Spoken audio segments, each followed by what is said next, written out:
જય હિન્દ મિત્રો, ધ્યેય કમ્પ્લીટમાં તમારું સ્વાગત છે। તો મિત્રો આજે આપણે જોવાના છે 16 મે 2026ના પરીક્ષામાં પૂછાવાની શક્યતા છે એવા કરંટ અફેર્સના પ્રશ્નો। મિત્રો આ એવા પ્રશ્નો છે કે જે પરીક્ષામાં પૂછાવાની શક્યતા ધરાવે છે। મિત્રો આ પ્રશ્નોને આપણે ખૂબ જ ઓછા સમયની અંદર કવર કરવાના છીએ, એટલે કે માત્ર ને માત્ર 5 જ મિનિટની અંદર આપણે આ 15 પ્રશ્નો જોવાના છીએ। જો મિત્રો શક્ય હોય તો આ પ્રશ્નોને તમે તમારી નોટમાં લખી લેજો, જેથી કરીને તમારે જ્યારે પણ એનું રિવિઝન કરવાનું થાય ત્યારે તમે એનું સરળતાથી રિવિઝન કરી શકો। મિત્રો આપણે રોજે રોજનું કરંટ અફેર્સ જે છે એ રોજે રોજ તૈયાર કરતું જવાનું છે, જેથી કરીને એક્ઝામ સમયે આપણે જે છે એ જાજો લોડ ન પડે। તો ચાલો પ્રશ્નોની શરૂઆત કરીએ છીએ। પ્રશ્ન પહેલો જોઈએ। કેન્દ્રીય ગૃહ અને સહકારિતા મંત્રી અમિત શાહે તાજેતરમાં ગાંધીનગર જિલ્લાના કયા ગામે મધુર ડેરીના આધુનિક પ્લાન્ટનું લોકાર્પણ કર્યું? તો એ ગામનું નામ છે દશેલા। પ્રશ્ન બીજો જોઈએ। દેશનું પ્રથમ મેડ ઇન ઇન્ડિયા C-295 લશ્કરી ટ્રાન્સપોર્ટ વિમાન ક્યાં બન્યું છે? તો એ બન્યું છે આપણા ગુજરાતના વડોદરામાં। પ્રશ્ન ત્રીજો જોઈએ।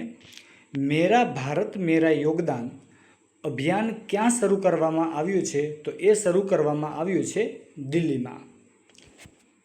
પ્રશ્ન ચોથો જોઈએ। ભારતમાં પોતાનું પ્રથમ ડેટા સેન્ટર સ્થાપવા માટે ઉબેર દ્વારા કયા ભારતીય ગ્રુપ સાથે ભાગીદારી કરવામાં આવી છે? તો એનું નામ છે અદાણી ગ્રુપ। પ્રશ્ન પાંચમો જોઈએ। વિદેશ મંત્રી એસ જયશંકરે શૂન્યથી અનંત પ્રદર્શનીનું ઉદ્ઘાટન ક્યાં કર્યું છે? તો એને કર્યું છે ન્યૂયોર્કમાં। સોરી મિત્રો। પ્રશ્ન છઠ્ઠો જોઈએ। તાજેતરમાં કાલ ભૈરવ નામના ભારતના પ્રથમ ઓટોનોમસ લડાકુ વિમાનનું ઉદ્ઘાટન કયા દેશમાં કરવામાં આવી રહ્યું છે? તો એ દેશનું નામ છે પોર્ટુગલ।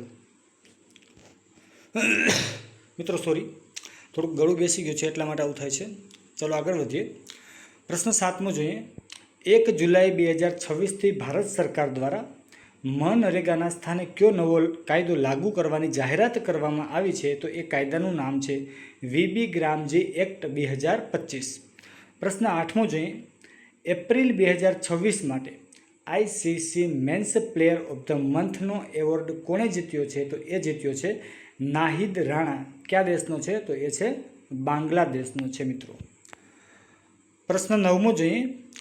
અલ્ઝાઇમર રોગની સારવાર માટે ભારતમાં શરૂ કરાયેલી લોર્મલ્ઝી ઉપચારમાં કઈ દવાનો ઉપયોગ કરવામાં આવ્યો છે?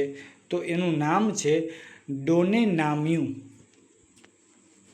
પ્રશ્ન દસમો જોઈએ। તાજેતરમાં દક્ષિણ એશિયાઈ વેઇટ લિફ્ટિંગ મહાસંઘના અધ્યક્ષ તરીકે કોની નિમણૂક કરવામાં આવી છે? તો એ વ્યક્તિ છે સહદેવ યાદવ। પ્રશ્ન 11મો જોઈએ। તાજેતરમાં પોતાના નવા પુસ્તક અપનાપનની જાહેરાત કોણે કરી છે? તો એ વ્યક્તિ છે શિવરાજસિંહ ચૌહાણ। કોણ છે? શિવરાજસિંહ ચૌહાણ। પ્રશ્ન 12મો જોઈએ।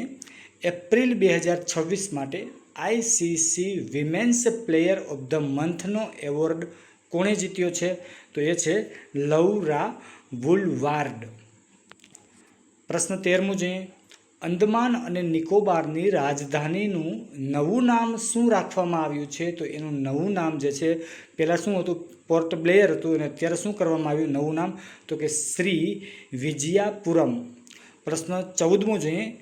ગંગમા જતાર મહોત્સવ 2026 કયા રાજ્યમાં આયોજિત કરવામાં આવ્યો હતો? તો એ રાજ્યનું નામ છે આંધ્રપ્રદેશ। પ્રશ્ન 15મો જોઈએ। યુરોપિયન T20 પ્રીમિયર લીગમાં ડબલિન ફ્રેન્ચાઇઝીના માલિક કોણ બન્યા છે? તો એ બન્યા છે રાહુલ દ્રવિડ। તો મિત્રો આ હતા 16 મે 2026ના પરીક્ષામાં પૂછાવાની શક્યતા છે એવા કરંટ અફેર્સના પ્રશ્નો। તો મિત્રો જો હજી સુધી તમે આપણી ચેનલને સબસ્ક્રાઈબ ન કરી હોય તો ચેનલને સબસ્ક્રાઈબ કરી લેજો, અને આ વિડીયોને તમે તમારા દરેક મિત્રોને શેર કરી દેજો। તો મિત્રો ચાલો અત્યારે અહીં લગી રાખીએ છીએ। એ પહેલાં મિત્રો એક વાત કહી દઉં તમને હું, કે જો હજી પણ તમે લખવાની શરૂઆત ન કરી હોય કરંટ અફેર્સના પ્રશ્નોને, તો મિત્રો લખવાની શરૂઆત કરી દેજો, જેથી કરીને તમારે જ્યારે પણ એનું રિવિઝન કરવાનું થશે ત્યારે તમે એનું રિવિઝન સરળતાથી કરી શકશો। ઓકે, તો ચાલો અત્યારે અહીંયા લગી રાખીએ છીએ। જય હિન્દ, થેન્ક યુ।